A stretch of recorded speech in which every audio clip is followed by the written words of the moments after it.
my faith journey, if I'm being totally honest, I've had days and seasons where I've coasted and felt like I was a checklist Christian. Here's what I mean. I'd show up at church, check. Say hi to some people, check. Sit down, check. Stand and sing, check, check.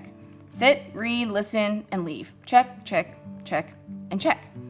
But more often, these days, my faith has really stretched me and challenged me and pushed me way out of my comfort zone. And not just on Sundays, but every day. I've taken steps toward leading something, serving someone, volunteering somewhere, speaking, or traveling somewhere I never even dreamed of. And my Christian checklist, in a good way, is nowhere to be found. But do you know what I've noticed?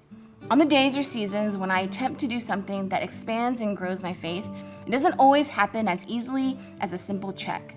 Sometimes things just start to feel a little off. Sometimes it'll just feel like I'm not myself.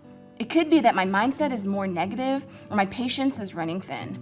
Sometimes, I kid you not, the most unexpected things will start randomly breaking around my house and cause detours and distractions that could get in the way of doing what I feel like God is calling me to do. Why is that? Well, I've heard it said, new levels, new devils. And I think it's not just a cute saying, but an actual truth in this world. In fact, based on what Jesus said and experienced, there is an actual enemy that wants us to fail. In these moments, I need a reminder from Ephesians 6, verse 12. For our struggle is not against flesh and blood, but against the rulers, against the authorities, against the powers of this dark world, and against the spiritual forces of evil in the heavenly realms. Sometimes it's easy for me to forget that we are all spiritual beings living in a physical world. It's not the other way around. And in this spiritual world, there's a spiritual battle going on. My pastor reminded me that when we push against darkness, darkness pushes back. But the good news is that we're not in this battle alone. We actually have someone in our corner, in front of us, at our sides, over us, behind us, who has conquered the enemy, Jesus Christ. So, if you're currently in a checklist Christian season, I get that.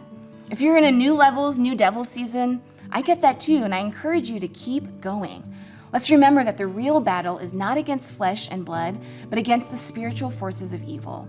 And in this battle, Jesus has already proclaimed victory. When the new devils show up, run to him, because when he pushes back against the darkness, it doesn't push back.